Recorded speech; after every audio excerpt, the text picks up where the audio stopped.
better not have no plans tonight. Movie time and it's feeling right. You're looking for a love that lasts. You'll find it at Romancing the Podcast. Ooh, ooh, baby, you had me at hello. Ooh, I love you. I know. Ooh, ooh, baby, you're the wind beneath my wings. Ooh, ah, I'll have what she's having.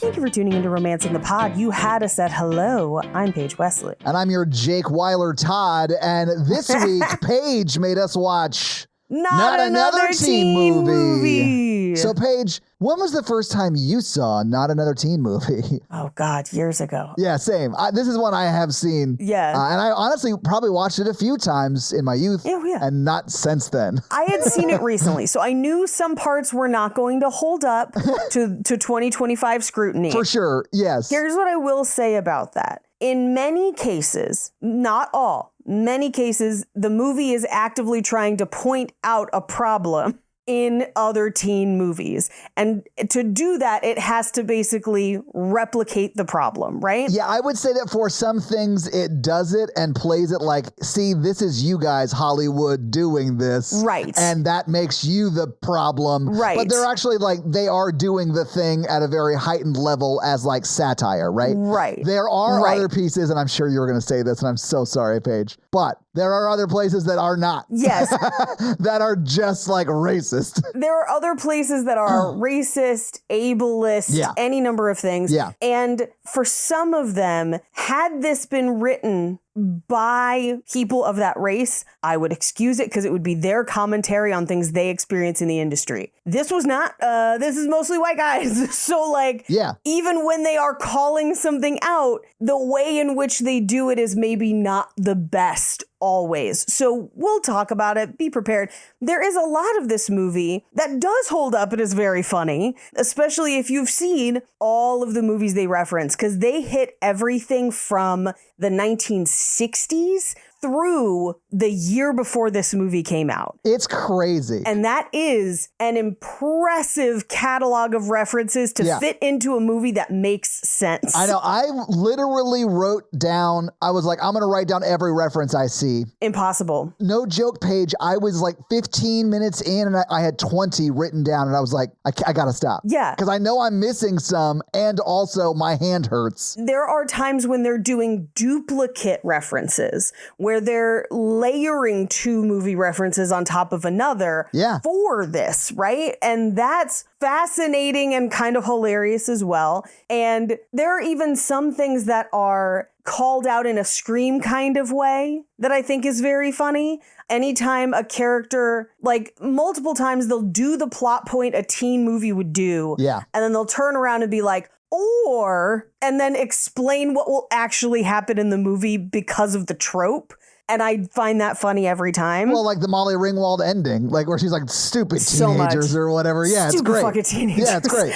I also love the amount of teen movie people they got to be in this movie. People who had been in a teen film, an old one, a new one, ones at this time that are in this. Like they pack this movie full of as many people as they possibly can. Yeah, there's a lot of people in this movie. Oh, yeah. I mean, obviously Chris Evans, but Jamie Presley. This is one of Chris Evans' first movies. I know, it's crazy. It's wild. It's amazing. And honestly, I didn't know Eric Christian Olsen could act like that. Yes. I've seen him in like Community and other things. Yes, But like this is a next level of camp that a lot of people can just not do because it is, I wouldn't be able to do it on camera without breaking all the time. Sure. It's so silly. And he is just like so earnestly being seriously silly. Yes. It's hilarious. Yes. I love him so much in this movie. He does a great job. I personally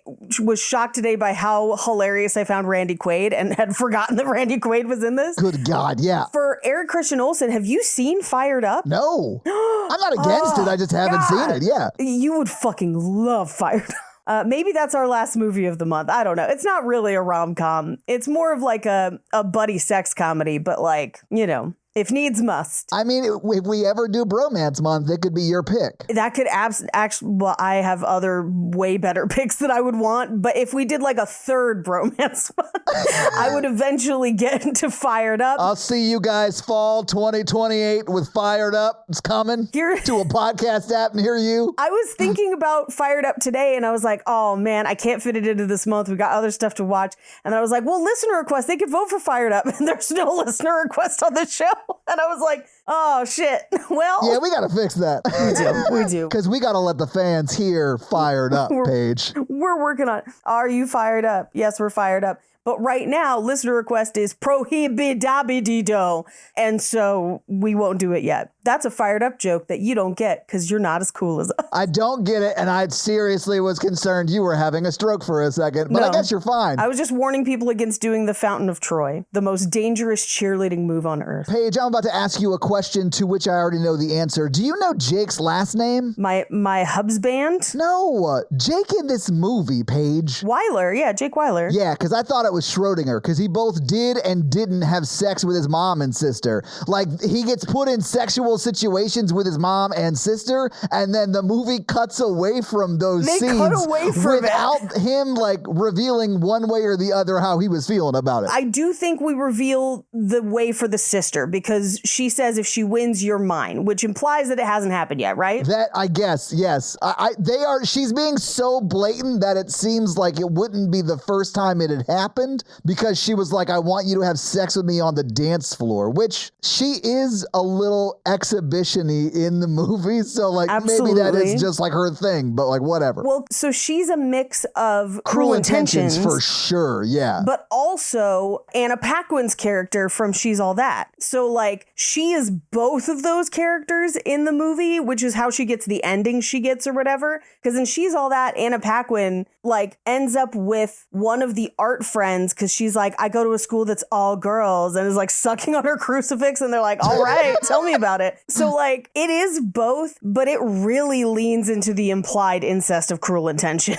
Yes, it does. I mean, it's like very blatant. Yeah. And it is very clear that yes, they are full ass blood siblings. They confirm it multiple times. She says it as like sort of prelude to dirty talk. Right. At one point, and I wish I didn't laugh so hard. Well, it's because she says we're siblings only by blood. Yeah. It's so dumb. It's so funny. Honestly, okay, so I watched the new Naked Gun movie recently. Right. And this felt to me just like that in a way. And that way is, oh, these guys are just like fucking around and having a good time. Right. And I love that kind of vibe. I love campy stuff, and I love the we're just fucking around, please just have a good time kind of vibe. And this movie nails it. So I really kind of enjoy it, even though it is a movie from 2001. And even though I will say it is probably a little progressive for the time, it is not all that like progressive today. Yeah, not today. I feel the same way about Old Naked Guns. It's a style of comedy writing that doesn't work for everything, right? And has kind of fallen out of fashion to a degree. It definitely has. Like Naked Gun is in recent memory, one of the only movies that uses it. And it's called the joke a minute. Yeah. Like people also use that for stand-up. It's fallen out of fashion in stand-up too, in favor of more personalized storytelling. It's not a bad thing that it's fallen out of fashion. Part of the reason it has is because we are more invested in our stories and our characters and the emotions of our characters. And this style of writing really requires you to kind of put that on the back burner for the joke every time. Oh, you get no serious beats in a movie like that because it's all so silly. Even if it is a serious moment in the movie, it's still silly. It's still silly, which for a Naked Gun, perfect. That's what I want. Yeah. For this, perfect. That's what I want. Yeah. For Old Naked Guns, where you're like, oh, right, OJ was in these. Perfect. No notes. Right. They addressed that in the new one, by the way. I have heard I need to watch the new one. My dad's in town tonight, so like I will probably get talked into watching it, or I'll force him to watch Taskmaster. One of the two. Jason Mantzoukas, you're my hero. He destroys every set like he wants to be the second American to have invaded the UK. What is it like? So, he has has like a trio, and the last one is Engulf in Flames. And I don't remember the first two. It was, well, just Google what Luigi wrote, and then he changed the last one. It's basically that, but the last one is Engulf in Flames. Yeah. Love it. But that's why this movie is the way it is. It basically follows She's All That as the storyline. That one's like, if you're looking at this like it's stealing from everywhere, that is the binding of the book is She's All That. Right. And then there's literally a ton of different beats from a ton of different movies in this. Right. Well, and it essentially takes like, I'll say like the 5 or 6 main story beats from She's All That and make sure it hits those. Yeah. And then in between those, it just tosses every character from every other teen movie in between to pad the runtime to less than 90 minutes. Right. But these movies should only be 90 minutes or less, these types of movies. And these are the types of movies that anytime some asshole walks up to me after a comedy show and is like, I typically don't think women are funny, but you're okay. And they're like, nobody makes funny movies anymore. They reference this shit. And I'm like, no, we make movies where we actually learn about people and learn a story, but also there are jokes. Yeah. So. Yeah. Blame Judd Apatow for that. And here's the thing. I have not been uncritical of Judd Apatow and his 20-minute longer than they need to be movies every time, but like, I still appreciate that type of storytelling. I find it works better. Me too. And those kind of movies have way more heart than like a Naked Gun. Yes. It's really what you're in the mood for. Like, I'm not always in the mood for a Naked Gun. It's like, you know. That is exactly how I feel, where I'm like, I want a Naked Gun. I just don't want every movie to be a Naked Gun. I agree. Like, I had a conversation with somebody about this where they were like, they really liked a particular horror franchise. And I'm like, but it's the same movie every time. And they're like, but don't you, sometimes you want, and I was like, I don't want the same movie 6 times. You could, you know, find different ways to do different twists on what they do, but like, we already have the one. Come on, baby, give me Halloween 3. I want Halloween 3. Give me a Halloween 3. Yeah, like I know what you're saying. I'm like planning out the spooky movies I gotta watch. Our local theater is showing The Thing, and I'm gonna try and see if I'm in town to see it. Halloween 3. I gotta do a Halloween 3 rewatch. I'll say I think the most problematic couplet in this movie are the 3 freshman nerds that are pretty much living out the story of Superbad, except it's like 5 years early because Superbad was 2006. But this is way more problematic, so it's just bad, I guess. It's Can't Hardly Wait and 16 Candles. Yeah. Because those exact characters are also in 16 Candles. Yeah, they are. And then Can't Hardly Wait is kind of the more party, the modern party version of it, right? Yeah. Yeah. But they're just going to their first like big high school party, just like Superbad. Yeah. They're pretty problematic is all I'm trying to say. Absolutely. And I do love Superbad. I do still think it could be 20 minutes shorter. But I think the initial pitch for Superbad, tell me if you think I'm crazy, is 16 Candles, but from that group's perspective. Like, what was their day like for that day? It's like the Rosencrantz and Guildenstern are dead yes, absolutely. the Johnnies. Yeah, okay. Personally, my favorite version of that kind of a movie is Booksmart, which we've done. That was a good one. Yeah, I like that one. And in part, I just think it's paced a little bit better. It moves a little different. It's a little more varied and zany as opposed to similar beats over and over again. But we get some of that in this movie, and it does predate Superbad. Superbad comes out after this. Yeah, I mean, this movie is way ahead of its time because it's got Superbad before Superbad, like 6 years before Superbad. And Paige, it has a moment so sad for Jake that he spends all night writing the "Thank you for coming back from intermission" opening song. Okay. That essentially becomes High School Musical, 5 years before that movie came out. So I don't think it's High School Musical, because I had the same thought, because I was like, but High School Musical isn't out yet, right? So why is this movie? I think it's Bye Bye Birdie. Well, it could be Bye Bye Birdie. It could be Grease. Like, there are plenty of High School Musicals. It could be Grease. Grease was another one I thought about. But I was like, damn, they're like doing the High School Musical thing too. Great. Yeah. Yeah. I mean, there are definitely movies that did it before this, but it was very funny to me that they did both of those things before they became much more popular later. Controversial take. Maybe it's Grease too. Honestly, they're not that brave, Paige. Reproduction. Yes. I do want to point out before we get into the scene by scene page, and I'm so sorry, I haven't looked this up, so I may be wrong about this, and you might have a fun fact about it later, but this movie ends with a run to the gate. Right. Don't get on the plane, I love you moment, right? Yes. I know because I looked up box office stuff that this movie came out after 9/11, Yes. but it definitely was filmed and produced before 9/11. Correct. I think this may be the most recent film that when someone goes to the airport, the person who's stopping their loved one from getting on a plane can get all the way to the gate. I think this may be the most recent one that still has that in it because after 9/11, you stop seeing that. Although Love Actually, Love Actually, the Liam Neeson Naked Gun reference, his kid runs to the gate, but they're in the UK. They don't count because, not 9/11. Right. I actually don't know what their security's like over there. It is different. I'd imagine it's similar, but I don't know. It's pretty similar, but stuff like you don't have to take your shoes off and stuff. Well, I got TSA pre-check, so I got to take my shoes off either. It's pretty great. I would like to spoil a fun fact. Do it. Spoil it. Okay, the original ending was different, and the studio made them reshoot it. They reshot it to this? They reshot it to this. That must have also been reshot before 9/11 because what? Why would you? Okay, never mind. Please continue. Sorry. I don't have exact dates Sure, of course. for when exactly they reshot it,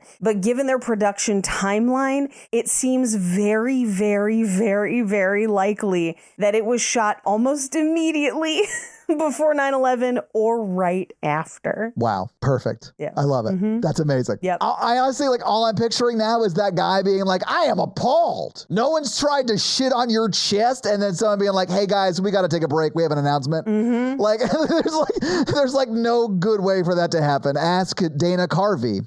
Do you know that story, Paige? He was on the set of Master in Disguise when it happened. Oh my And let's God. just say he was wearing a very silly costume when the announcement was made. I did not know that, but that is hilarious.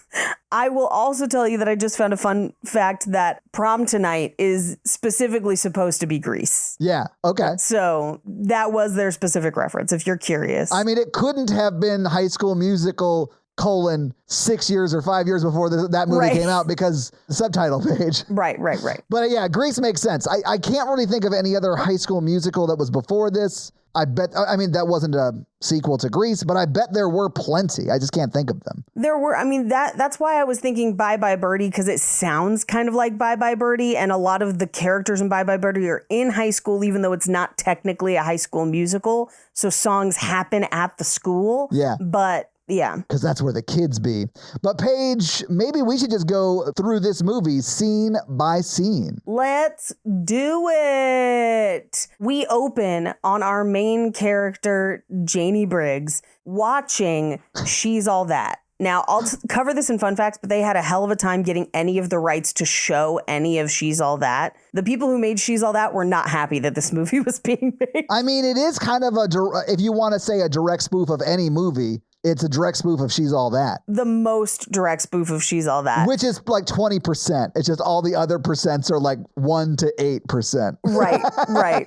I mean, they got the guy from Varsity Blues to play the same character as he did in Varsity Blues. That's how on the nose some of this stuff is. There's also the principal from Breakfast Club playing the principal. Was he the principal in the Breakfast Club or was he a teacher? Yes. I honestly can't remember because did we do Breakfast Club? Pretty in Pink was the only John Hughes we have done. Oh, man. We had not done any before that. And I don't want to double Hughes this month, but maybe we should. We can't. I don't know. It's a lot. I feel like if we do the Breakfast Club at the end of the episode, I'm just going to hold my fist in the air for 15 seconds in slow motion. Just I feel like I want to explore other things, right? Hang on. Are you breaking up with me right now, Paige? Yeah, I'm so sorry that you had to find out about this.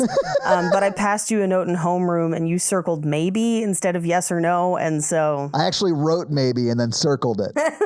Can you guess why my girlfriend stopped sending me notes that they wanted me to write back to?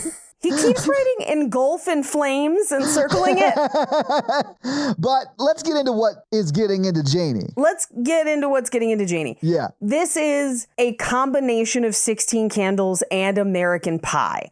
Because American Pie, there's that very, very famous scene where they walk in on Jason Biggs masturbating and it's the whole family or whatever. Yeah. Similarly, it is 16 Candles where her sister's getting married that week.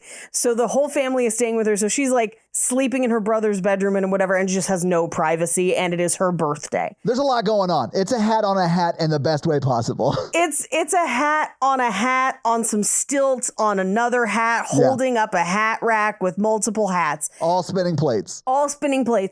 And she is masturbating to the end of She's All That. With what I will say is a very healthy sized vibrator. Like, it seems like it has like a heat seeking functionality to it as well, because she just like puts it under the covers and then it goes. Yeah, she's not even controlling it. No. I also, for that type of vibrator, just basically a stick, I don't think I've ever seen one that big. Usually if they're that size, there's a whole bunch of other functions going on.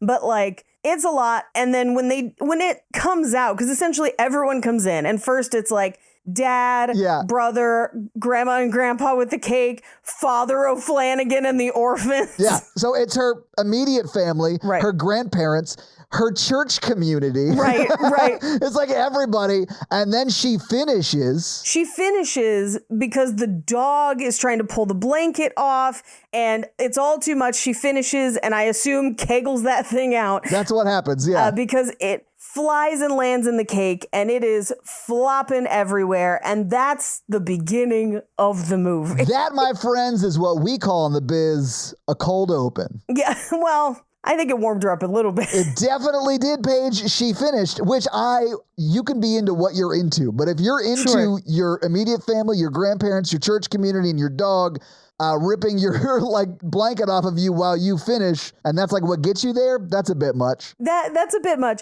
I'm more concerned with the fact that she's getting off to the end of She's All That, a fairly sterile rom-com in terms of like, you know, romance, if you want to think about it. She hasn't found the rip bodice yet, Paige. She'll get there. You know, everyone starts at the, you know, this level kind of stuff. She hasn't found Showgirls, okay? She'll get there. I hope for her sake, she does not. I mean, controversial take. I rewatched it the other day and I was like, damn, this holds up. I'm curious, what's your go-to movie? If porn did not ever exist ever anymore and you only had movies, what's your movie? Oh, man, I don't even know. I actually made a reference to Wild Things in my notes. So I'm going to say Wild Things. Well, there's a Wild Things call out in this movie. Like, there is. Yeah, there is. Yeah. That's why I made it on my note. But yeah. Well, and here's the thing. I think it's only partially Wild Things and it's mostly Cruel Intentions. Definitely. Yes. It's definitely both. Yeah. But the makeover scene, very Wild Things. Very. Well, no, that's Cruel Intentions also. Well, I know, but it's very overtly sexual like Wild Things was. Yeah. Yes, of course. Anyway, we cut to John Hughes High School, where we get a guy giving a tour and being like, here we don't have cliques. We all hang out together. So I'm going to split you guys up into groups. Jocks, nerds, slutty girls. Yeah. Just like immediately breaks them into cliques. By the way, this is How I Met Your Mother. This is that guy. Yes. So we kind of know what he was like in high school.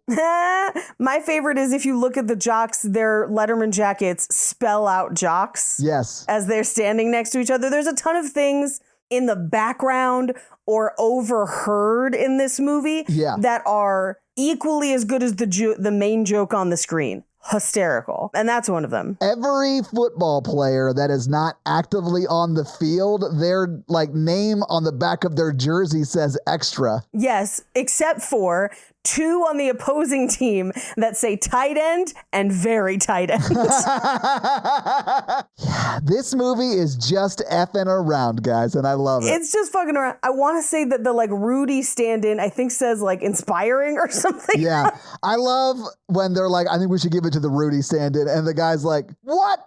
It's so funny to me. I don't know. It's very funny. It's great. But yeah, and again, John Hughes High School, very fun. Yeah. The sign, instead of saying like welcome students, says welcome prospective cliques, which is fun. Yeah, which also, why is he giving a like high school campus tour like it's a college? Did your high school do a campus tour? Yes. Well, you went to private school. That actually kind of makes sense. Yeah. I didn't get a campus tour like this. Ours was the day before school started, though. And so my high school was on the same campus as 7th and 8th grade. We were just on different sides.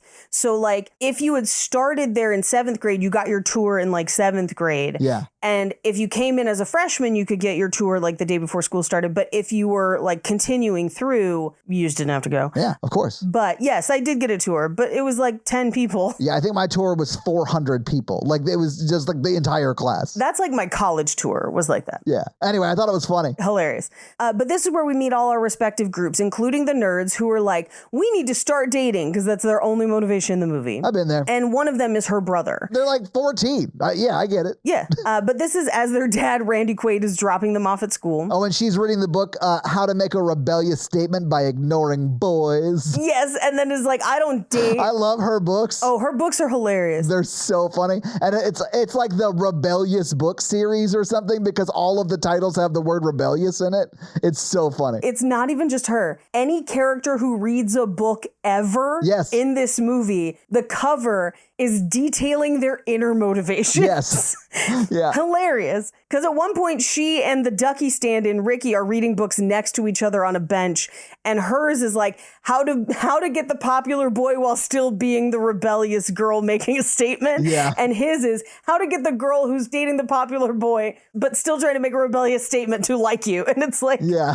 I do love that we get a Ducky in this movie. We do get a Ducky, but I also love that they call out her character that's like, I like Sylvia Plath and tofu. I'm rebellious. And it's like every version of this in every teen movie likes the same things and is rebellious, even though it is a trope in a movie. Yeah. But we cut to, they get out of the car and her dad's like, I'm not going to be there to pick you up after school. I'm going to be too drunk. And they're like, well, at least you won't be driving. He's like, oh, I'll be driving. He's like, no, I'll be driving. I'll just be too shit-faced. Yeah, I'm just not going to remember that you guys are even alive. That's how drunk I will be driving. He's like extra in this movie and it's hilarious. He's the dad in Pretty in Pink at an 11 is what Fair. He is. Yeah. He's also very shell-shocked from Vietnam. Which is, I mean, I guess possible depending on what year this is supposed to be, but unlikely probably. Yeah, maybe he just had kids older. I don't know. Or he just went there on a vacation and it went bad. I hear it's nice, but I don't know. Yeah. Anyway, we meet Jake Weiler, Chris Evans, who does, this is one of my favorite visual gags in the movie. In She's All That, Zach Seiler is the character in She's All That, Freddie Prinze Jr., walks in, sees a picture of himself as like student of the month or whatever, and then turns and walks down the hall. In this one, Chris Evans sees the picture of himself and is like, huh, and then turns to another wall, looks at a picture of himself, looking at the picture of himself, and then is like, huh, and then continues down the hall. It's honestly so funny. I forgot about that beat and I laughed. I like guffawed. It was so dumb. Those are the ones that get me now. Yeah. Like as a teenager watching this, like the next beat where people are throwing their panties and the girl is like, it's so wet. And he's like smells and he's like Melanie or whatever. Like, yeah, he is calling them out by scent, which I thought was interesting. Cause like the first one's a bra. Right. And she's like, you can keep it. And he's like, nah. Yeah. And then the guy throws his underwear at him and he's just it's a jock strap. And he's like, Arthur, cause he also knows the smell of that one. But that was what made me laugh as a teenager. As an adult, it's the stuff like him looking at the two pictures. Yeah, it's so dumb. But this is where we meet Ricky, aka Ducky. And he has this whole, I made a mixtape for your birthday. And she's like, oh, thanks. And puts it on a pile of mixtapes in the locker. Then we get into a combination of The Karate Kid and 16 Candles, where we have a white character appropriating Asian culture and speaking in a cadence much like the character Long Duck Dong in 16 Candles. Yeah. Do I think the movie is trying to portray this as like, see, it's super offensive and we shouldn't have tolerated in other ones? Yes. Is it on the edge of maybe not? Like, this is not great. There's a slur used at one point, and the only thing that makes me happy about it is that the person using it gets kicked in the face. Yeah. I know why they're saying it. It's still tough. Yeah. It's still a tough one that don't hold up great. But agreed. I do love in this scene that character, played by Sam Levine, walks in, walks past two other white students clearly appropriating black culture. Oh, and they're talking about like, why is he acting like that? He's white. Why is he and acting like they're that? pretending to be, it's very funny. Which those moments I feel like do land as irony. Yes, I feel yes, like some yes. of the other beats we get where he's appropriating Asian culture later on does not land as irony, even if they were intending it to. Right. But I get that they definitely are trying to, I think. Yes, absolutely. I do want to say this because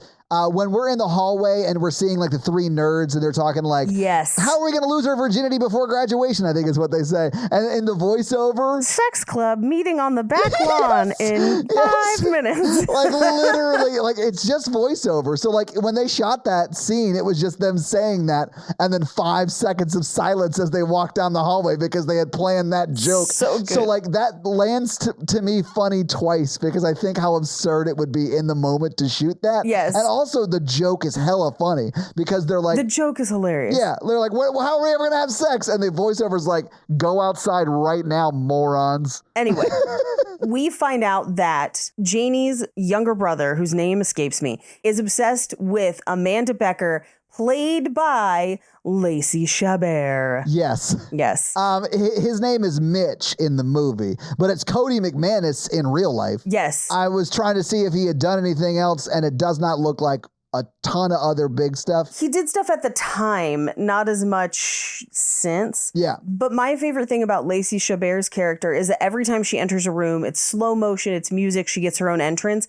But we find out 2/3 through the movie that everyone is just staying quiet for her. Like, it's not the escapism of a movie. It's like, we're not allowed to talk until she moves. Yeah. It's so funny to me. Just from like a story standpoint, I think that's hilarious. It's very Final Girls of it, but I like it. It to me feels like a very bad improv game where like Yes. everyone on stage has to like freeze wherever they are if you're ever not in motion. Right. And like that person is delivering like a monologue or whatever, and then when they freeze, everyone who's around them has to stop. And like, anyway, it just felt like that kind of a game to me. Yes. Instead of it being like, oh, wow, she's really pretty, which is what those movies are trying to create. Right. When they're not doing it in a silly way like this. It felt to me like in Final Girls where they're like, if you sexy dance, Jason comes, where it's like, we got to wait for Jason to come because that's the rules of the world. That one's one of my favorite ones. I love that so much. Right? It's so funny. Yeah. All right. One take Wesley in the house. Let's see if we can do this. Babbel ad for August 19th. Are you putting off that dream trip because you're nervous about not speaking the language? Don't sweat it. You know I would never. I've traveled all over the world, and sometimes it helps to know a little bit of the lingo. That's why I've been using Babbel to learn Italian, so I can order at Olive Garden with confidence and justify my pasta tattoo.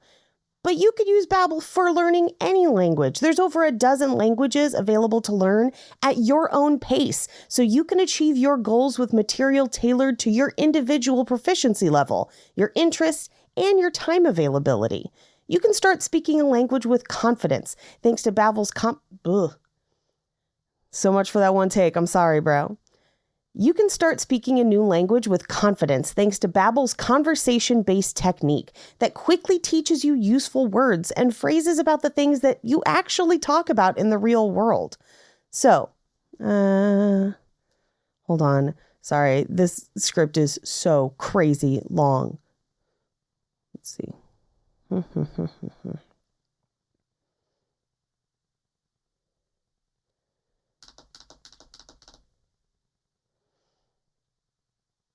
Okay.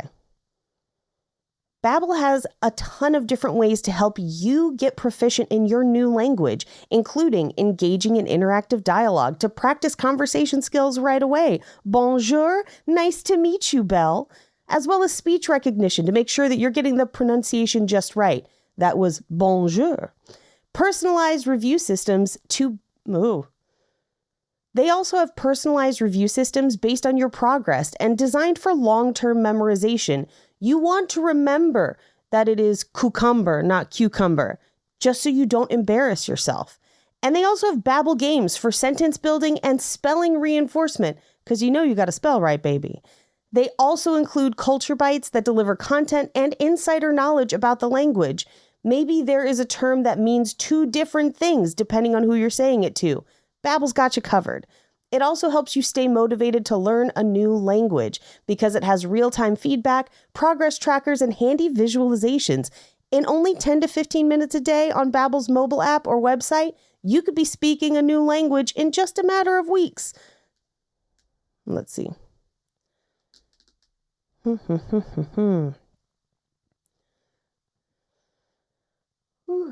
As an internationally touring comedian, sometimes I have to know the words for things like airport, passport, help me, oh my goodness, where is the bathroom?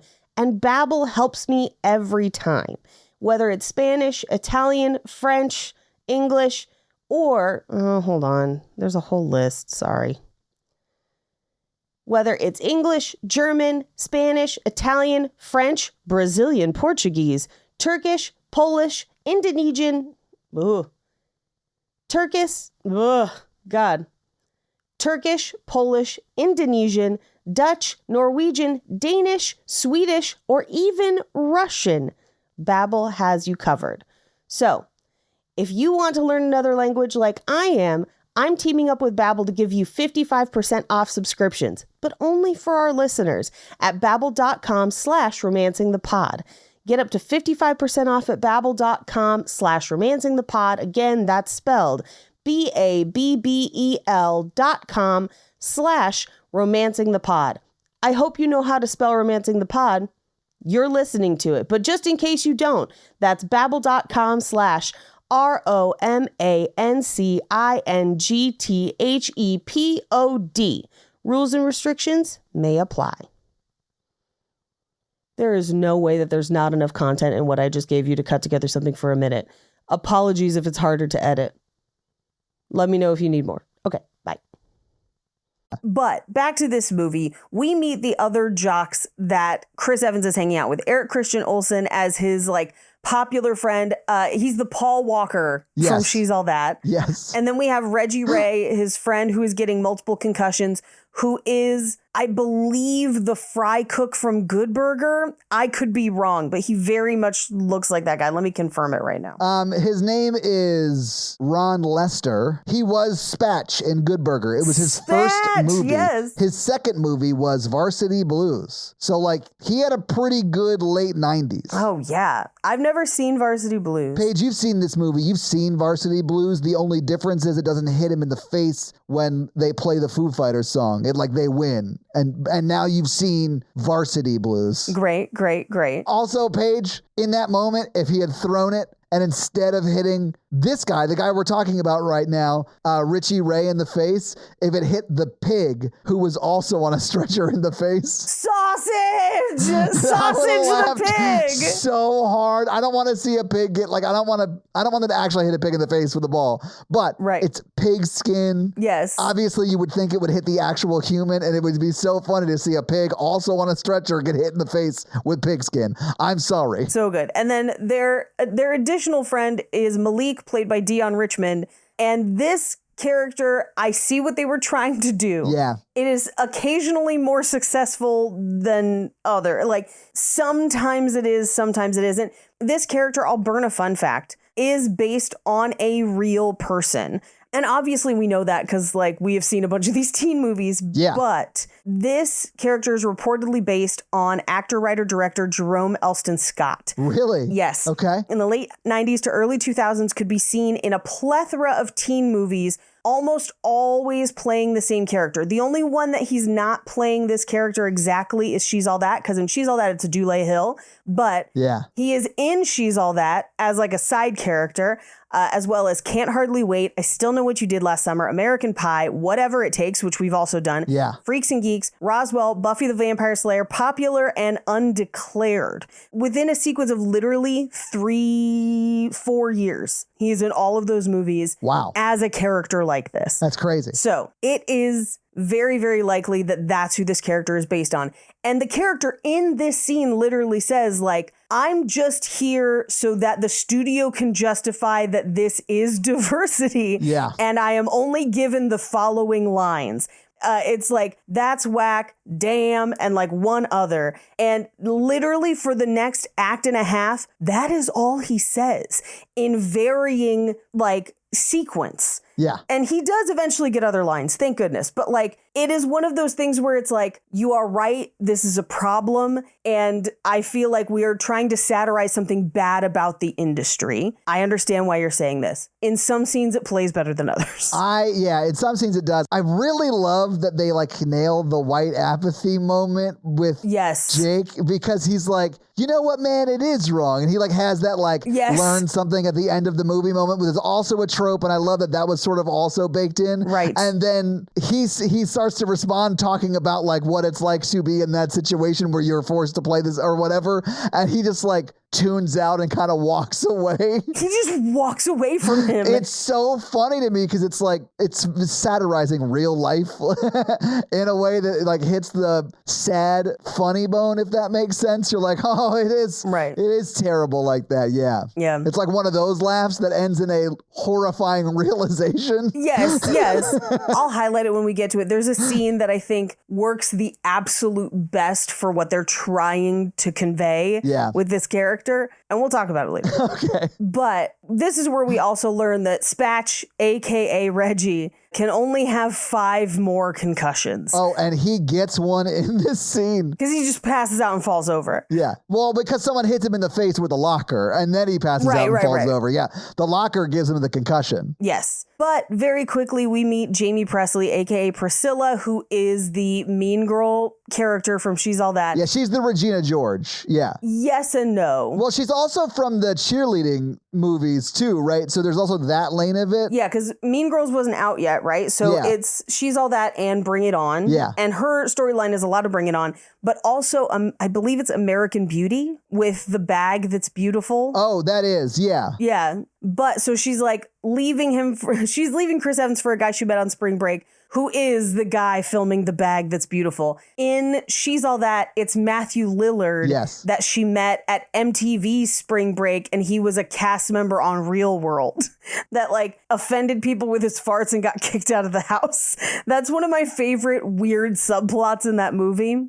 So good. But we then cut to art class where Janie is painting furiously, and then when we pull back from it, it's a stick figure. And she is like going full Pollock on it, and we're only getting the opposite side of it. Right. But she's like splashing paint everywhere, all over herself, all over the canvas. And then when it shows us the most basic, but honestly very clean canvas, but it's just like a stick figure house and person, I laughed. It was so funny. Right. It's so stupid. But man, when I saw the like stick figure with the house, I was like, man, better than a Pollock. Yeah. At least it's something. I disagree. I really like Pollock, but specifically, I like the performance art aspect of Jackson Pollock. Like, yeah, that's why people went to go see Pollock in concert, right? Like, well, there's one that I saw where he covered him and his partner in blue paint, and they had sex on a canvas, and then that's the art piece. And I'm like, I kind of fucking dig that, man. That is kind of dope. I wouldn't want it, but it's cool that it exists. I like it. I like his vibes. Anyway, we cut to the principal's office. And this is where we meet the foreign exchange student. This is both American Pie and Better Off Dead. And there's actually a couple Better Off Dead references in this. $2. $2. Yeah, there are. But this is one of them. This is Serena Vincent is the actress's name. She's also in Cabin Fever and a bunch of other stuff. But her character's name is Areola, and I love that they subtitle everything she says, but there's gaps in the subtitles for her tits. It's such a funny on-screen joke that, like, again, in the moment when they're shooting that, no idea that was going to happen. I do wonder if they were just like, hey, would it be funny if we did this? And then they were like, yes, it would be. Do that now, please. And it was just like in the editing, they did that, you know? We have not done any of the Crank films. I think that's an oversight. I mean, they sound very romantic. They are not, but they are entertaining. And it is widely known because of a number of interviews that the directors gave at the time that in Crank 2, Bai Ling refused to learn her lines and improv'd every line she did. Yeah, you've told me about this. And so they added subtitles, and the subtitles don't always match up. But they were just like, roll with it. Yeah, who cares? Go for it. Who cares? Anyway, so we then cut to, as they're in the office, because they call Janie in to give Areola a tour. As they leave, they're still in the office. And this is where two students say, hey, I heard there's an undercover reporter posing as a high school student. And they cut to an indescribably old woman being like, oh, wow, if I hear anything, I'll let you know. Do you know where the English class is? And then he like points down the hallway. Yeah. But dressed like Drew Barrymore from Never Been Kissed, for sure. It's so funny. And then it's honestly like her performance in this scene is so small and it's so funny to me because she asks where English class is and he tells her and she says the line, sweet dude, like a grandmother would say it about like her grandson. He's like, oh, he's such a sweet little dude. Okay. And not like, sweet dude. It's so funny to me that she does it that way. And I was like, that was probably a choice. And I love that she made it that way. It's either a hilarious choice that she made or it's a Ferris Bueller reference to Edie McClurg in Ferris Bueller. Yeah, it could be. I didn't think about that. They think he's a righteous dude. Yeah. Anyway, so we cut to our group of jocks watching Jamie Presley try to make out with her new filmographer boyfriend while trying to bat the bag away as they're making out. The bag seems to be jealous of their relationship on some level. I couldn't quite nail its motivation, but... I mean, the bag is full of mysteries. They always are. But this is where they're like, she's totally replaceable. Let's make a bet. I could turn any woman into the prom queen. Now, what follows is very ableist and body shaming. It's pretty bad. I understand what they're trying to do. As a joke writer, as a person who insults people for money, I get it. I don't want to find this funny because I know the people they say that they're talking about would be hurt by it.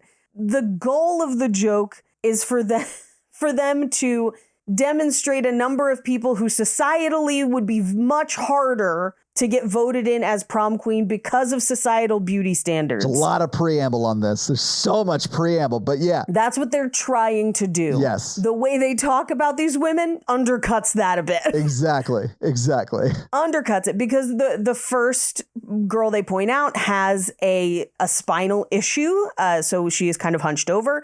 Then there is a woman who is a hippie and also has albinism. And then there are a set of conjoined twins who do come back multiple times within the movie and eventually are voted prom queen. They win. Which I do think is a hilarious conclusion to this joke. Yeah. Of like, nope, the conjoined twins won. Fuck the rest of and as they're winning, someone in the audience, you just hear them go, they deserve it. I heard that, yeah.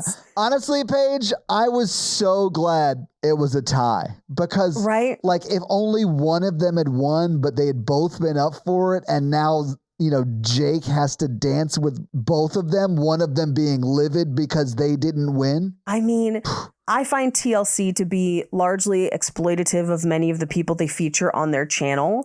And one of them are a set of conjoined twins who have gone on to have relationships and dating and everything. And I feel like TLC is always like, wouldn't you want to know how that turns out? And I'm like, oh, let them live. But like, yeah. That I feel like that happened and it was like a news story. Wait. And I don't love it. Where someone won prom queen? One of them like got married. Oh, yeah. And the other one I think was still single. I'm sure they get married. Yeah. Yeah, no, here's the thing. I'm not doubting that they can get married. I just think it's weird that TLC is like, let's focus on how weird the sex would be. And it's like, hey. Oh, I do definitely feel like that's definitely what TLC's into. Right.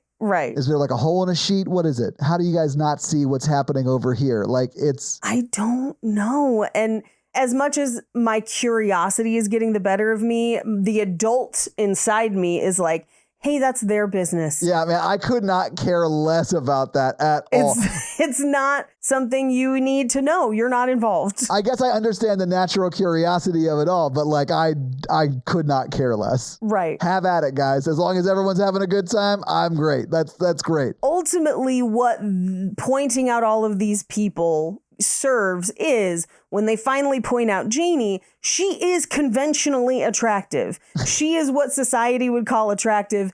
And it's pointing out the absurdity of these movies, picking someone that society would agree is attractive and then just acting like they're not. Yeah. Which is kind of what they're doing, because even all of the women before this one, right, they were like, well, but I could see they might could win, or she might could win, or whatever. And then they get to arguably the most attractive woman in the movie, maybe not by your standards, but in a lot of people's probably she's the lead, so that you would assume that. Right. But all she has up is like, they're like, she's got glasses and a ponytail. It's glasses and a ponytail. And he is like, no, nobody with glasses and a ponytail could ever win prom queen. Ever. Never. That would never happen. You can't pick her. It's unfair. And it's like insane to me. It's bonkers. But yes, it's so funny because they are making fun of, honestly, She's All That. Yes. She's All That is probably one of the worst offenders of that trope. The only other, what was the one we did? The Hottie and the Naughty? Yeah. Was that the one, or was it the Duff? The Hottie and the Naughty is the Paris Hilton produced Joel David Moore. Yes, I think that's the one we did. It's got 2 out of 10 stars on IMDb. That's definitely the one, yeah. It was the Hottie and the Naughty, and that's the one where his girlfriend breaks up with him and takes the whole drawer. Yeah, it takes the drawer with her. There's another one that we have not done called the Duff, which stands for Designated Ugly Fat Friend. I know, I've been called one many a time. And it stars Mae Whitman, I think is who it was.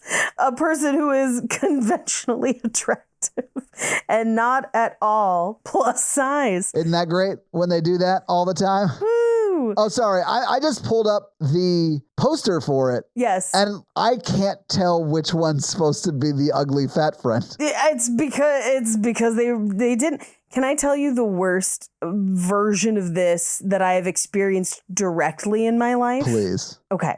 I think I've talked about before that when I was in college, in the sorority and fraternity system, we did a thing called Songfest for charity, where you would put on a 12-minute version of a musical. Well, one year we it was the year we did Seussical.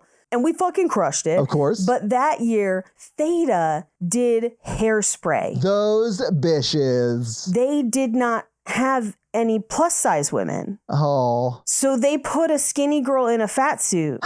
and not even like a substantial, that fat suit maybe made her a size 12. Right. Like it was not at all. And then they just did Hairspray and people were like, isn't it great? And I'm like, no, it's really offensive. Yeah. And they were like, whatever, she can dance and sing, so who cares if she's not fat? And I'm like, it's literally a part of the story. A plot point, guys. It is a plot point. It's the main part of the story. It's one of the only roles written for us. Come on. But they didn't have any, so. That's why I like Hedwig so much. I honestly. It's great. Anywho, back to this movie. This is the Porky's stand-in where our 3 boys are walking to the locker room. And in the back, there is a hilarious dodgeball game going on where someone is basically being murdered by dodgeballs. Yeah. It's great. But it's just in the background. It's not a huge focus of the scene. Yeah. It's just in the background. But they walk in to the locker room and they're like, I wonder what's happening in the girls' locker room. And they can hear what sounds like the beginning of a porno. Yeah. In the girls' locker room through the vents. The vent is clearly marked. Vent to the girls' locker room. Yeah. Weight limit 2 adolescent boys. But there's 3 of them, Paige. There's 3 of them. But they climb up. By the time they get over there, the girls are like, wow, all that stuff we did to each other was super hot. Let's never talk about it or do it again.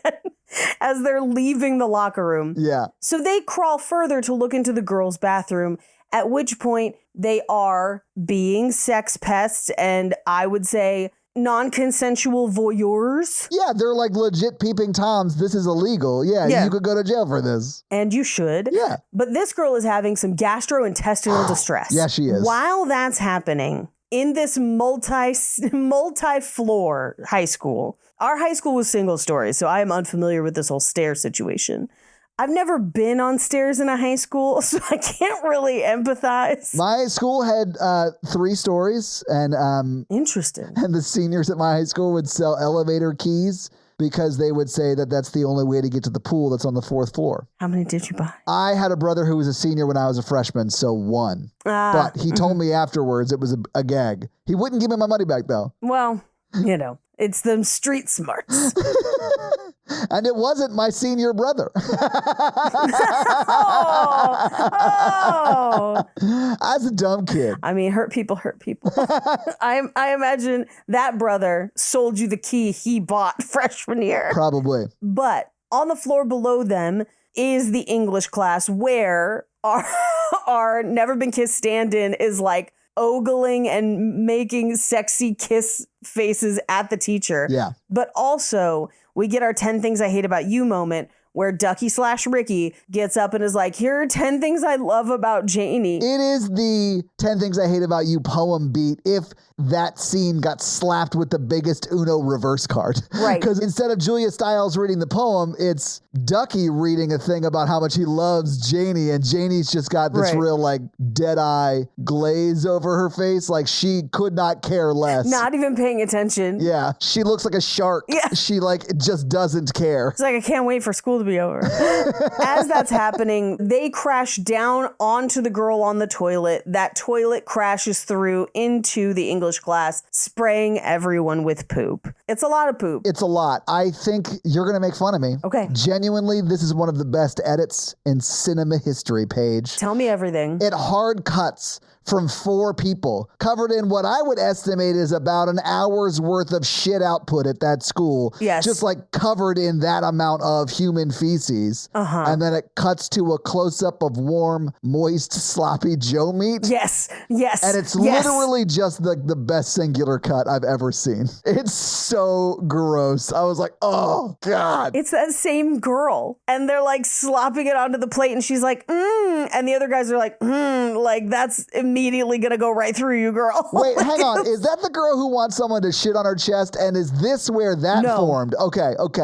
No, it's the girl that was on the toilet. There's no way she's clean by lunch, but in the cut, she is the one receiving the sloppy Joe slop. Not to quote The League, but forever unclean. Forever unclean. If that happened to me, I'm not sure I would be okay for a while. Oh, first of all, you're definitely going to get pink eye, probably in both eyes, and that's rough. Yeah. And it'll probably make you like violently sick, because if it gets in your mouth. I don't love this conversation at all. It's gross. But yeah, it is the best singular cut in cinema history. It's incredible. But we cut to outside school. Chris Evans goes to ask Janie Briggs out. Or no, I'm sorry. They're in the line. They're in the lunch line. Yeah. He goes to ask her out and she's like, you haven't talked to me in like 4 years. And he's like, actually 6, because that time you thought I was talking to you, it was the person behind you. But anyway, how about that prom? It's a burn so hard, it sounds pre-written, if that makes sense. Right. And he just like throws it away casually at her, and it's so funny to me. It's so good. We then cut to cheerleading tryouts where we are following the John Hughes High School Wasps versus North Compton. And this is Bring It On. Yes, it is. And this is one of those jokes that does not hold up great from an ableism perspective, because there is a girl who auditions. Now, she is dressed like Reese Witherspoon from, is it Pleasantville? Probably. Yeah. Because it's very mid-century, so yeah. Yes. And as she's going to audition, she then utters a stream of swear words, slurs, etc. Yeah. Now, not all people with Tourette's swear, by the way. Like, it's a very small amount. Like, people have various tics. It shows up in a bunch of different ways. This, to me, reads like the people writing this movie were like, wouldn't it be hilarious if someone swore all the time? Yeah. I hear there's a disease like that. And they didn't do any further research. They just ran with it. I mean, I think they take that to a comedic premise and take it as far as it is funny, but where that is also not great from an ableism standpoint. The closest person to me that has Tourette's is a lady I used to work with, and her version is she just says my friend a lot when she's talking. Nice. I thought Angie was just really nice. Yes. And then she told me later, she was like, I'm sure you've noticed it. And I was like, yeah, sure. And she goes, like, I say my friend, and I'm like, oh, I thought you just liked me. And she's like, think otherwise. You're okay. Angie was great. Honestly, that was the moment Angie and I became friends at work. You know what I'm saying? Right. And not all the times that she told you before. Right. Now, here's the one time in this movie that I do find this joke, because they bring it back 2 or 3 times. The one time I find it funny is when she's leading the chants for the crowd and has a moment, swears, and the crowd pauses, but then they just repeat it back to her. Yeah. And they're just like, yay! And everyone's excited. And I'm like, all right, I'll accept that one. That's great. Yeah. We're all in it together. Yeah. And they nail it too. She says like a long string of swear words and they nail every one of them. Like it was a choir that had rehearsed it. Yes. But we cut to football practice where Chris Evans' character is benched. He's 4th string. And they're like, we can't trust you after what happened last time. And then he has a flashback to essentially Rudy, although his name is Marty, where it follows all the same beats as Rudy. They're ahead in the game. They're like, all we got to do is run out the clock. Just give him the ball. But as they give him the ball, the other team tackles him and rips him in half. Paige, it actually is, it's a pass, right? So like, it's like this long Hail Mary of a pass. And he like amazingly catches it in the end zone, scoring a touchdown. And then as he's like starting to celebrate, 2 defensive people come on either side, one high, one low, and they split him in half. And it was hilarious and very sad. It's so funny. I love it. But I also loved it when it was the end of Bottoms. I loved it in Dewey Cox. Ah, yes. Anyway, we cut back. And so now we know why they don't let him play.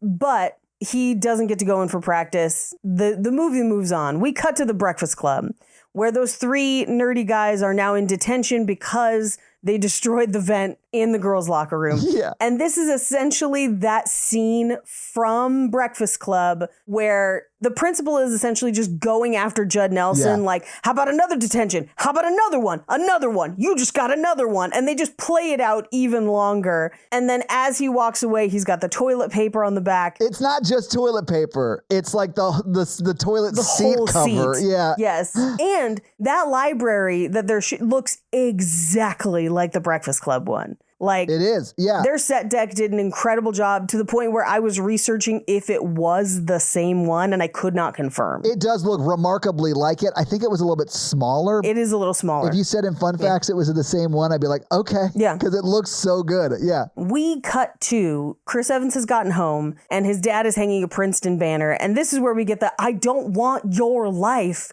And then to drive home how much his dad wants him to have his life, he's like, oh, you broke up with your girlfriend? Here's a nice lady I think you might be interested in. And it's his mom. Yeah. He's like, Dad, that's Mom. And then he walks out and says, make me proud, son, and then closes the door. And then it cuts away. It cuts away. And so you don't know if he had sex with his mom or not. I assumed he did not. I assumed that too. But I really enjoyed changing his last name to Schrodinger in my brain for a second. You never know.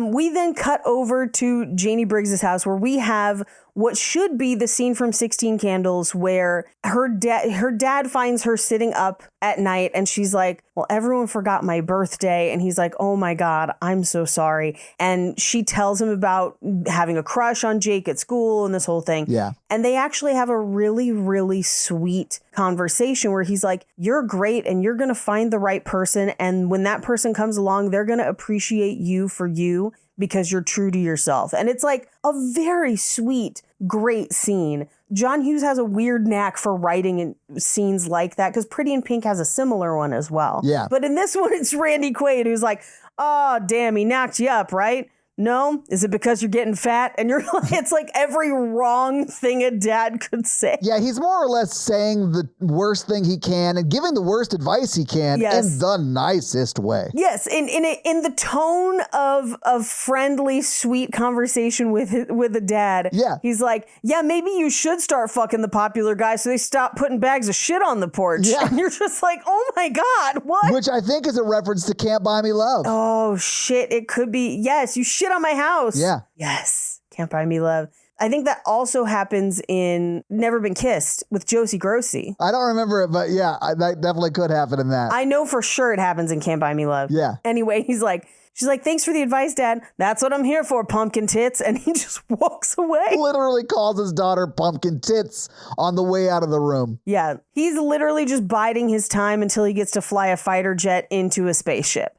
But we then cut back to Chris Evans' house where he's asking his sister for a favor to help him win Lainey over. This is full-blown Cruel Intentions. Yeah. And it's yikes. But this is we're related only by blood. Only by blood. Yeah, it's like that scene, which is funny because it's obviously making fun of Cruel Intentions, but it's also gross because they're full-ass siblings. Look, this isn't Game of Thrones. These aren't the Lannisters. This isn't House of Wax. I do think if this had been made after Game of Thrones, in this scene, they would have pushed a child outside of like a watchtower. Like a little brother or something. Yeah. But he does convince her to make over Janie, with the bet of if she still doesn't make prom queen, you're mine. It's if she does become prom queen, you're mine. That's right. But she gives him two other things to do first. One, he has to earn her trust, and it looks like he's going to intervene on people bullying her brother, like in She's All That, with Kieran Culkin with the hearing aids for no reason. Yeah. But instead, her brother, as he's just trying to fight himself out of the little scuffle, accidentally punches him, and then he beats the shit out of her brother. Yeah. Which is great. But then he does the scene from 10 Things I Hate About You, where he's singing from the bleachers, but unfortunately it's Janie's got a gun. And so they tackle and tase her. I love it. Because he's even got like the Steven Tyler like handkerchiefs or like bandanas. Yes. Bandanas? No, bandanas. Bandanas. Wow. Cut that, babe. No, keep it. Whatever. No cuts. Bandanas. It's a clear reference to Aerosmith, I guess is my point. Yes. But nobody on the field thinks that, so everyone runs away from her and then the cops come and tase her. It's hilarious. They just needed to look at the bandanas. No cuts. It would have given it away, Paige. The bandanas. Yeah, bandanas. Keep it in. Babbel can help you. So sorry about that, Paige. I reserve the right to keep something in at some point. Oh, yeah, that's fair. I'll pick it eventually. Cut to my unedited Babbel ad. I just want to get out in front of it and let all of you know that Order Confidently at Olive Garden was me. That was my improv.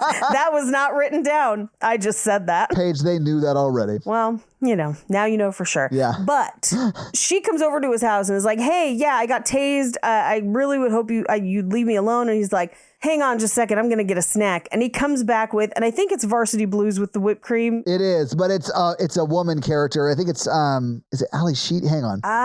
Ali Larder, I think? I think it's Ali Larder. I thought it was Ali, but I couldn't remember what their last name was. It is Ali Larder. It's definitely not Ali Sheedy from Breakfast Club, but I think it's Ali Larder. That's why I was thinking Sheedy, though. Yeah. Because we were talking Breakfast Club. Let's see. Man, I misspelled varsity and I just wrote blue. And listen, it figured it out. Thank you, Google. Thank you, Google. It's Ali Larder. Yep, she was Darcy, Ali Larder. Yeah. But as he turns, he's got a banana in the back because it's a banana split. Very fun. Honestly, I do think that her walking away from him in this scene displays the most amount of willpower anyone on set had. Everyone on set is doing a great job of not laughing in the moment when people are doing these very silly things. Right. I was surprised she could walk away from that banana split. Look, you know how she was jerking off to the end of She's All That? Hey, I may have had similar things when Captain America came out of that pod in the first one. So I don't know how she walked away from this one. I mean, fair. Yeah, I agree. Look, I just need somebody to cut the footage of Chris Evans coming out of the pod all buffed out to Genuine's pony for reasons. I'm just a captain looking for a podcast host to sex down because I'm straight up naked. Why do they make him naked in those things? He's not. He's in khakis that somehow grew with him. Because he's a soldier, Paige. Because they're not fucking brave enough to put him fully nude and yoked up. They were sick of getting fan mail about yo, what happened to that dong during the transformation? Because I need to know. There are some people who, there are a lot of drugs that we discover are also good for other things later on. And what that dong do on the super juice, And did the same thing happen to Bucky? I'm just saying, if I got a choice, the darker, broodier one is my choice. Oh, you mean Fucky, Paige? He's got the arm, too, with the vibrating arm. The heat-seeking arm. I'll take the sandwich with both of them, but if I only get to choose one. If I only get to choose one, I'll take both, is what Paige said. It's the one who eats ass.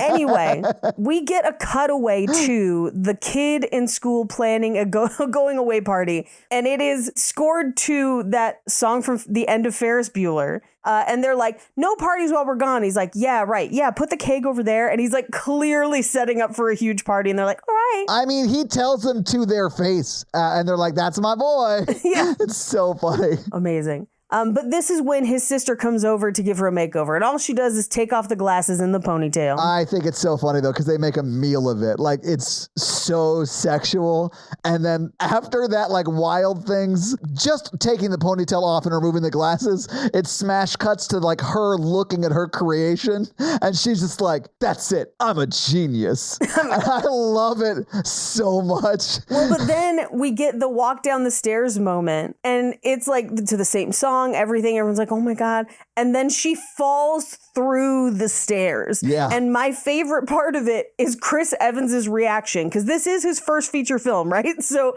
he is new to this. And his like, what? And then like double take and then like look in there and be like, no, he goes through like a range of emotions. He's all over the place. Yeah. In like one reaction shot. And it's very funny. But we cut to the nerds arriving at the party, a la 16 Candles or Superbad, etc. I love the road trip, and they just literally drive to the next house on the street. Yeah. So dumb. It's great. It's so good. But they've only been there for a moment when who should arrive but Lacey Chabert. Yeah. And this is where everyone's like, we can't talk till she starts moving again. And then she finally moves and everyone goes back to being at the party, which is great. But we cut to the kitchen, and this is the place where I feel like they're actually utilizing the idea of there being a token black character. Yeah, this is where it lands. It's because you give the character who is being sort of parodied someone to talk to about what they're being parodied about, because the way you're parodying them is by only giving them like 3 things to say. So you have to give them a reason to say more. Right. And I love the way they did this here. And it does land in this one scene. Absolutely, because Malik runs into another black guy at the party, and he's like, oh, hey, bro, you can't be here. I'm the black guy at this party. Yeah. And the other guy just goes, oh man, I didn't know. I'm so sorry. Yeah, well, you know how it is. Yeah, with these. And they just kind of like shake hands, and he's like, you have a good party, man, and leaves. But it's that moment of them being like, yeah, we know they'll only let us have the one. And it's like, perfect. I'm glad you allowed the character himself to say it. Yeah. I need that. I need that more than everyone just talking around it. Like, allowing him to vocalize it in that way really helps me out a bit. Yeah. I do like him vocalizing it in the beginning, but then he gets almost nothing to do in between. And it's like, he has a couple places where he can comment, like when they make the bet and Eric Christian Olsen's like, I bet you can't turn the girl into the prom queen. And then he's like, I bet that you can, but really you'll learn a better lesson along the way because it has changed you emotionally. And he's like, I'll take that bet. That's hilarious. Every time they give him something like that to do, it's great, but it's very few and far between in the movie. So I do like that he gets the scene. But his Jake Weiler's sister, the one trying to sleep with him, has walked off into this party and is like, I'm going to go fuck a stranger. And so we encounter her meeting a bunch of people. She comes up to a guy and is like, hey, have we met? And it's Oz Perkins. Yeah, it is. And he's like, we just had sex. She's like, oh, right. We just had sex 5 minutes ago. Like 5 minutes ago. Then turns to the never been kissed stand-in who's like, I've actually never been kissed. So they go upstairs and they practice kissing on each other. But this is where we also learn that the pig's name is Sausage. We do. And this is, I think, the first time we see the pig, I believe. Yes. By the way, the other black guy at the party, do you know who that was? Oh, it looked familiar and I had it in my notes, but I have scrolled past it. So go ahead. Yeah, it's Sean Patrick Thomas. Yes. Which only because I recognize him from For All Mankind. So I was like, oh, I know that guy, but he looks younger. Right. I also looked up his IMDb and he was in the Cruel Intentions TV show that came out last year. Yes. So that's a fun tie-in as well, although way after Cruel Intentions. Yes. And this movie, yeah, because that was 2024. Yes. But as she's like teaching her to kiss, they get the spit like stream between them, which is both Cruel Intentions and Wild Things. It is. But she teaches her to kiss and is like, great, have you ever eaten pussy before? Yeah. Essentially like, and lesson number 2. She's like, that's first base. Like, here's all of them.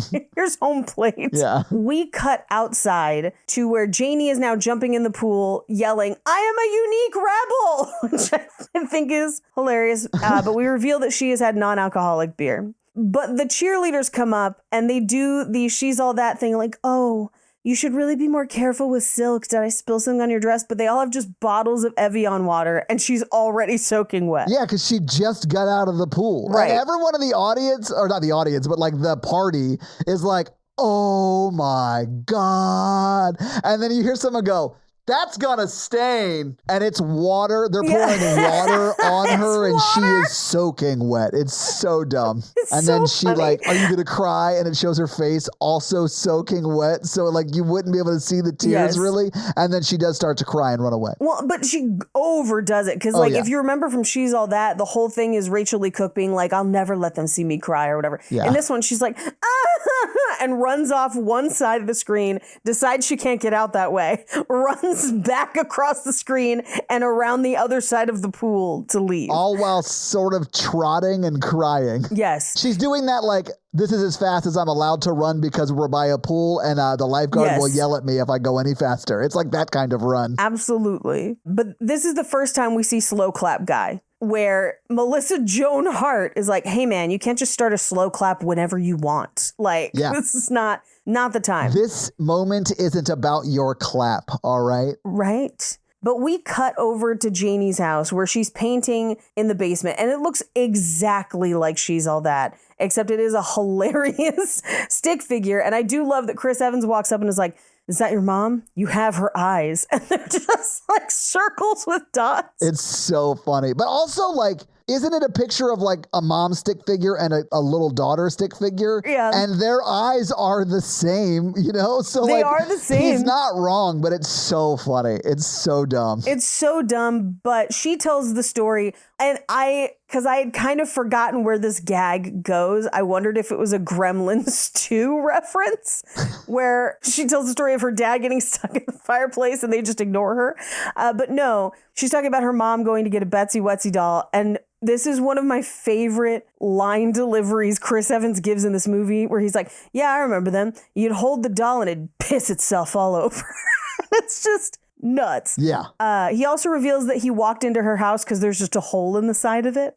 But she tells a story that implies that her mom died in a car accident. He's like, oh my God, car accident? She's like, no, cancer.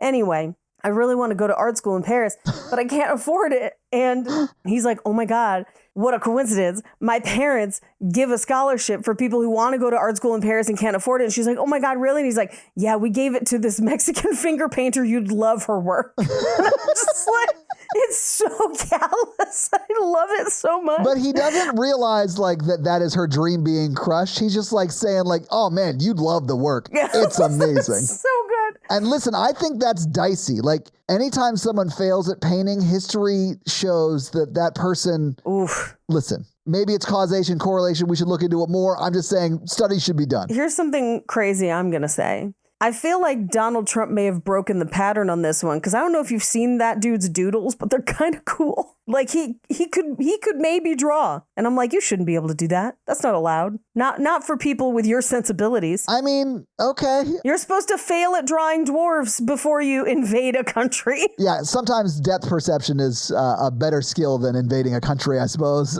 Yeah, possibly. But yeah. But back to this movie. Yes. Where they both try to go 90, eyes closed. Oh, yeah. They smash each other's domes. It's very funny. And then they do, I think, the perfect, like, oh, are we going to kiss it? We're not going to, oh, no, we're not. Oh, okay. Well, now it's weird and yeah. Yeah, it's so perfect. And then they don't end up kissing. You know? No. They just leave with the concussions they gave each other and nothing else. But we cut to the next day at school in the locker room where they're announcing that prom queen, I guess, voting is open. And the cheerleaders come up and they're like, you think you can be prom queen? Well, you can't because you put the ew in jujitsu, etc. Yeah. We then cut to them going to the cafeteria where there is a hot dog stand that just says hot dogs for oral sex. And those three nerds still can't lose it. They still can't lose it. It's also one of my favorite stories about the movie we're doing next where they reference this in a line, but it's only because there was a much harsher, crasser line that got cut. Okay. I'll bring it up next week. Okay. And I only know because I have a copy of the shooting script. But this is where Eric Christian Olsen approaches Chris Evans and is like, oh, so are you going to try and make her the prom queen? I guess you made her hot. Maybe I'll ask her out. And he's like, just shut up, man. Just it's just a bet. Just drop it. Yeah. We cut to the football game that night. And this is where you see the tight end, very tight end. Yeah. But everyone else says extra.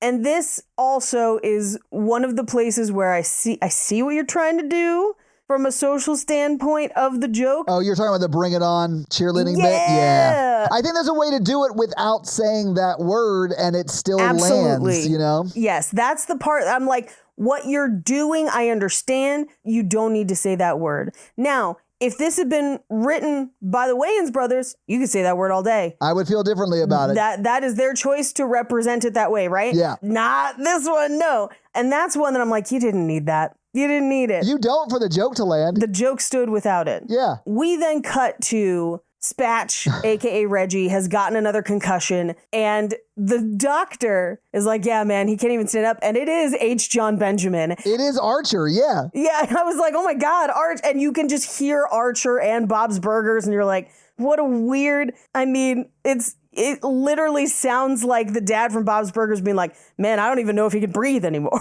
I know, like, he's in a coma right now. And the coach, of course, because he's pretending to be a heightened version of the coach from Varsity Blues, like yells at him and is like, just get him out there. And they literally has two other players hold him up. And then, of course, they just get run over because he's passed out. He's in a coma. Hard to carry. But at this point, they have to put Chris Evans in, but he needs to get his throw back. And so he gets a visit from the wise black janitor played by Mr. T, which again is a trope. And I know they're calling out the ridiculousness of the trope. This one I think works better because it is Mr. T saying crazy shit. Yeah. And being Mr. T and also vocalizing why that character is there and how it is ridiculous. Yeah. But he comes in there with like some real, I'm sticking to the script, leave me alone about it kind of energy. Love it. Because Mr. T is family friendly. I don't know how else to say it. He is kind of like the family friendly guy, if that makes sense. But it just feels like he was a little annoyed because they were trying to get him to do some stuff. And he was like, no, I'm going to say this and I'm leaving. And I'm proud of him for it. I absolutely love it. He gets in, he throws a long pass. And unfortunately, he hits another guy. Well, he hits Reggie and gives him another concussion, essentially. Yeah. And as they're leaving the game, because he's disappointed everybody, they're loading Reggie on a gurney into an ambulance. And you just hear the most sorrowful pig sounds from Sausage the Pet Pig that made me so sad. But then you watch as like the gurney fails and then you hear the squeal of Sausage being like, no. All while that's happening, in the foreground, Chris Evans and Aaron Christian Olsen are like having that moment of like, oh, he didn't tell you.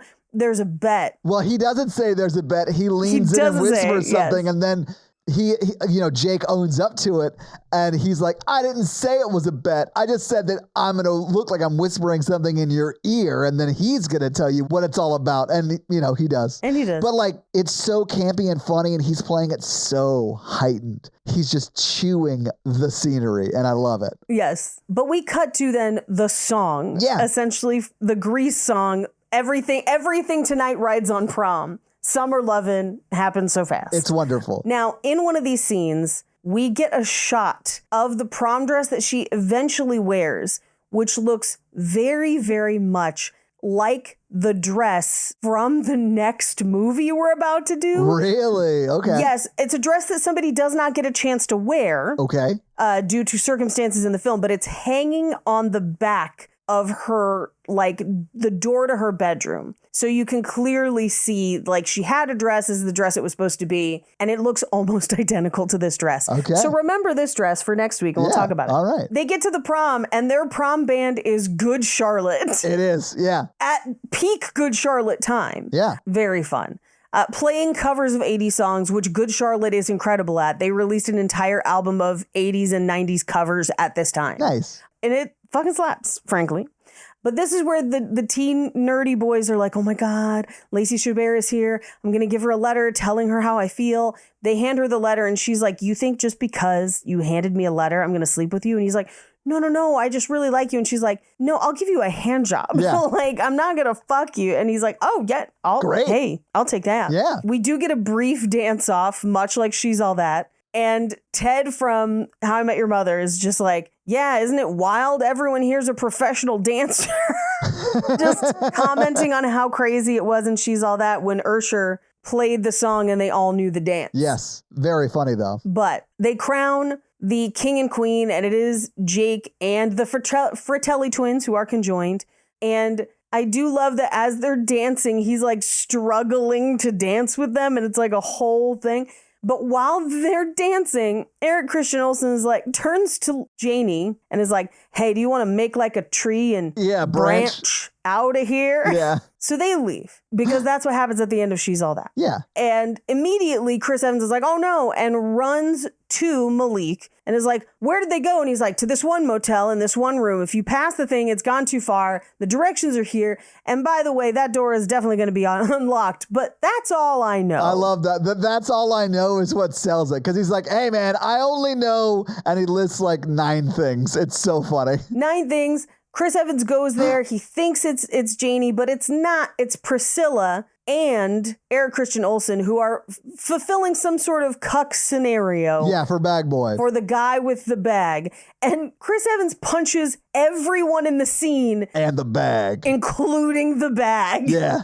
I love that. I do love it. We cut back to the dance where of the 3 nerdy guys, one of them is the Chris Klein character from American Pie, who's the sensitive guy. And Chris Evans' sister rolls up and is like, I just want to meet a nice guy who will take a dump on my chest every once in a while, because she has listed that out as a thing that she does for other people. She's a fan. She's a fan. And I love the reaction of like, that's disgusting. I'm very upset by that. I can't believe no one has taken a dump on your chest before. Yeah. Oh my God, would you be that guy? It would be an honor and a privilege. Yeah. Like bonkers. He's like, I gotta leave. We're going plopping. Oh, plopping. What do you call it, Paige? I don't know. I don't know, but get the tarp.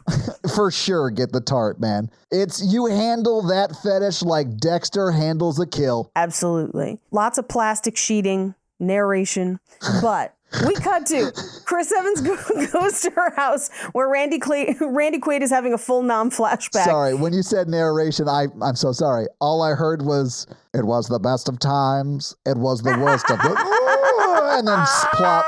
That's all I heard. See, I was picturing the Dexter narration of like, I never thought I'd find myself here, standing over this woman having eaten an entire Chipotle beef bowl. Like that kind of fiber just like monotone. For weeks. For this moment. For weeks. The prep work that goes into this plop. Oh, on another podcast, somebody found a video of a woman who provides those services detailing the eating and stuff she does ahead of time. And I was like, I mean, thanks for the free delivery, but like, I don't know that I could poop on command like that. So if you can, like, you know, good work if you can clench it, I guess. But like, it's a skill, I suppose. Yeah. Anyway, he runs into Randy Quaid, who's like, no, I think she went to that airport to Paris. So he takes off trying to get to the airport. And of course, Ducky/Ricky is hot on his heels to all of those places, because they do have a moment where he's like, but I'm the popular guy that's reformed, so I'm definitely going to get her. He's like, but I'm the best friend. And they just take off running. But I mean, of course, in a foot race, you're going to go with the guy in the full tux and not the guy with the bolo tie. A bolo tie is too restrictive, guys. He's not going to be able to keep up. Not at all. Restricting those airways. Exactly. But Chris Evans makes it to the airport. He gets to security. In the process, Ricky, hot on his tails, gets caught by the $2 newspaper boys. He kind of gets caught by he gets hit by a car at one point. So like, yeah, he's running into every, like, it's sort of like, the movie is like God is telling him no. Yeah. Well, and by the time he gets to the airport, he's got like a broken leg and stuff. Yeah. But Chris Evans gets there and gets to the security line, and he's like, a girl I love is about to fly to France to go to the art school. And the departures say Air Paris French art school, yeah. like departing or whatever.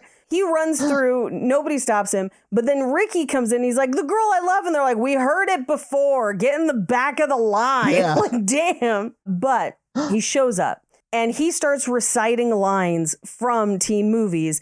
And the gate agent keeps interrupting him and being like, that's from this other movie. That's from this other movie. And of course, the gate agent is Molly Ringwald. Yeah. She's like, I know that line. I was in half of those. Right. The last one is Pretty in Pink. Yeah. She's like, trust me. But in this moment, Janie is like, trust your heart. Like, tell me what's true in your heart. And he's like, all right, we're going to bang for what, 3 months, and then we're going to go off to separate colleges. I'm going to get drunk and accidentally cheat on you. You're going to find the thong and call me a whore. It's going to be a whole thing, and then we're going to break up. So, like, why are we even doing this at all? Maybe you should get on that plane. Yeah, what's even the point? Right? Like, you should go to art school. And Molly Ringwald is like, nice. And then she's like, no, clearly you love me. You stole that speech from Karate Kid, which he did not, obviously. No, he did not. And he's like, I don't think I did. I don't think I did. And they kiss. Molly Ringwald says, fucking teenagers. And she gets on the plane to France, which is a reference to her real life, where after she did a bunch of teen movies, she moved to France for a while to just fucking be. Good for her. Good for her, man. Yeah. Good for her. Anyway, we then cut to the guy who's been waiting this entire time to start a slow clap, and who gets to it first but Ricky. And he says, son of a bitch, they fight, and that's the movie. So having seen the movie, having talked about the movie, what did you think about Not Another Teen Movie? I mean, there are plenty of jokes that don't hold up, but there are some that really do. And so I still really like it, especially if you like teen movies, but understand it is a product of its time. This movie is almost 30 years old, so there are some things that are not going to hold up great. So 100% everything you just said, I agree with. Yeah. I do think I would come back and watch this again, but I think I would do it at a time when I'm not intending to like sit down and like watch a movie, you know? Right. I'm going to like turn this on because I want to giggle a little bit while I'm falling asleep at night. Or, you know, like, because I've seen it enough that like I know the bits and whatever, but it's sort of like popcorn, fun, silly, turn my brain off for a while kind of movie. Right. And every now and then those are kind of fun, like Naked Gun was. Exactly. But Paige, yes. Do you have any fun facts for us? I do. Well, here it is with your 5 facts. Not Another Teen Movie fun facts. This is the feature film debut of Chris Evans, not because he shot it first, but because it came out first. He actually worked on a couple other movies at the time, but this is the first one to come out. Really? Yeah, he's in, I believe it's Nanny Diaries and Cellular are filmed right around the same time. Okay. And this is the one that comes out. The filmmakers could not get the rights to use footage from She's All That. So even the scene that looks like She's All That is actually 2 different people who look like Freddie Prinze Jr. and Rachel Lee Cook on a set, in fact, technically on the library set. And they made the TV blurry so you couldn't tell it wasn't the movie. Yeah, it looks like it's like, you know, antenna TV, which they had back then. Right. And like the signal isn't coming in quite right, you know? So that's so funny that's how they got around not showing She's All That. Yep. Man, that's funny. Okay. Now, I don't know what the original ending was, but the studio was unhappy with it, prompting the rewrite that included Molly Ringwald's help. She did this movie, and then she didn't do another movie for 14 years after this. Wow, okay. Now, recently, she's been in a handful of things, and she's honestly great. Like, I like her teen movies. She's fine in them. As an adult, she's actually a really interesting and good actress. And I kind of want to see her in more stuff. So I'm glad she's doing things again. But but they called her in for the reshoots, which may or may not have happened right around 9/11. Now, when Areola is singing topless during prom night, the animated birds that appear outside her window are blue tits. She has one cartoon blue tit land on her boob in this movie. Yeah. Yep. There's a lot of nudity in this movie. There's a lot of nudity, yeah. In Spain and Greece, this movie was released under the translated title, This Is Not Another Dumb American Movie. Wow, okay. I believe it's pronounced Skylar.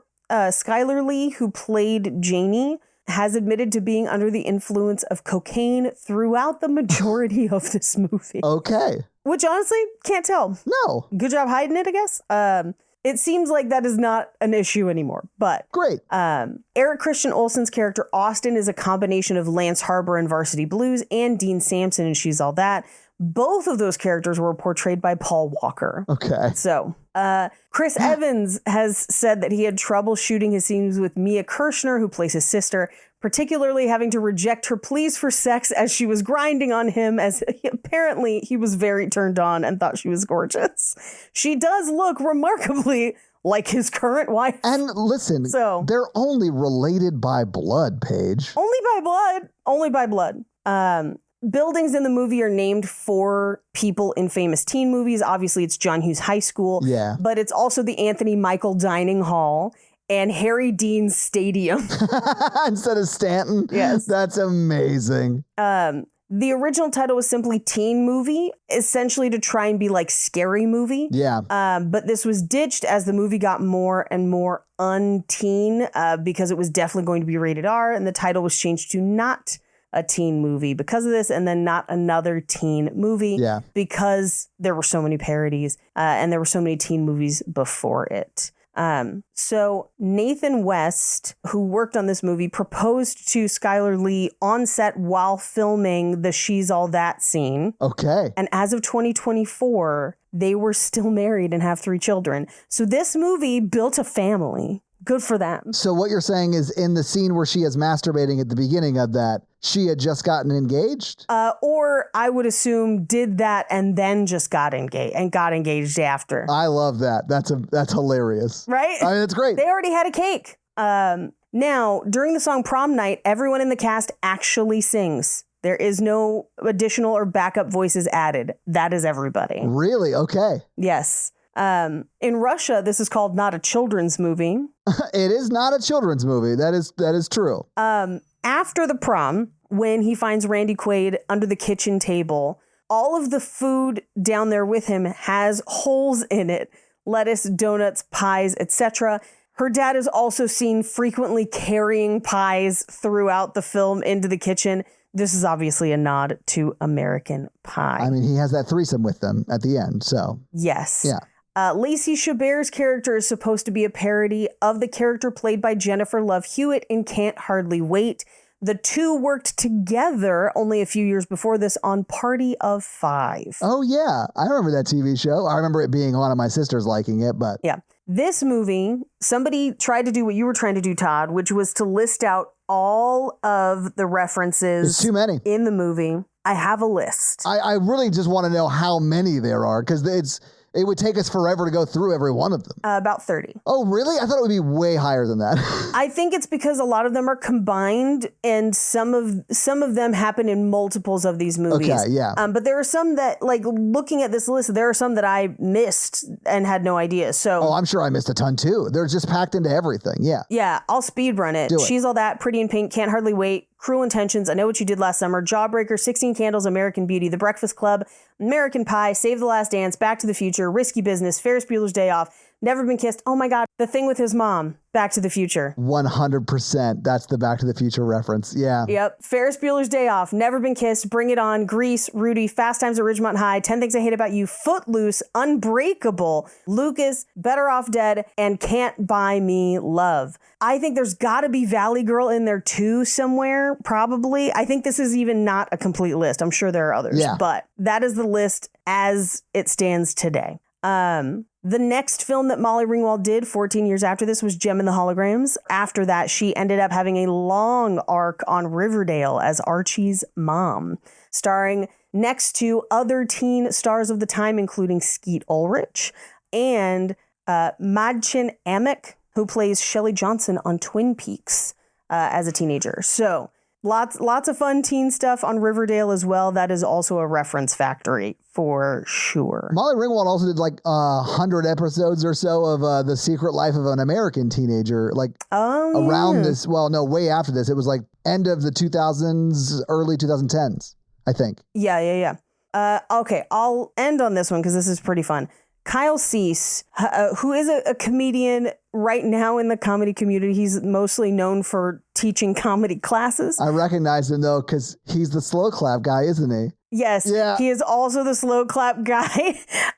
Bogey Lowenstein, whose house was used for the flyer party in 10 Things I Hate About You. So this is spoofed in the film.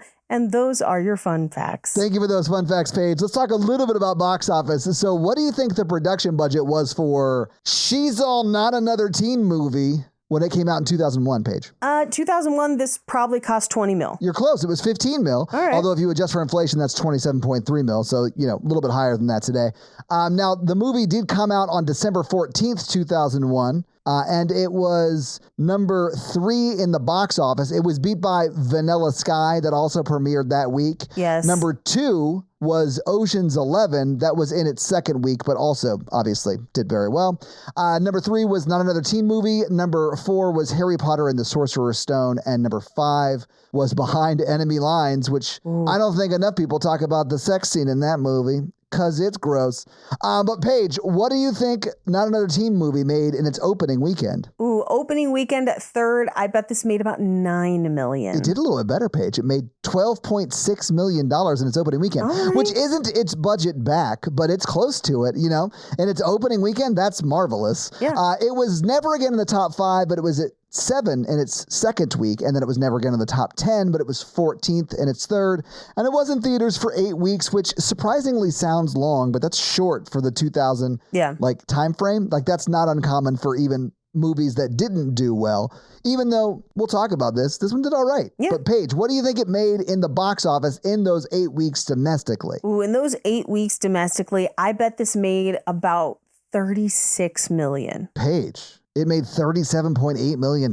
That's a great guess. I'm getting fucking great at this, man. Yeah, and you were under, so you still get both Showcase Showdowns. It also made $24.5 million internationally, so that put the total up at $62.4 million, which is not nothing, guys. I mean, if you adjust that for inflation, that is roughly $113.8 million, which is pretty good. Like, I'd take that. Oh, absolutely. Especially for a movie that does have stars in it, but is helmed by a newcomer. That is really good money. Yeah, really good. But I mean, it's Chris Evans. That's probably why Chris Evans has the career he has today. Yeah, I was like, I mean, I realized it was his first theatrical film, but Chris Evans always looked the way Chris Evans has looked, and it was just a matter of time until he was gonna be here, I think. So I have heard some industry tea that right around this movie and kind of right. So I guess after this, but before he did Marvel stuff, that he had his teeth and a few things done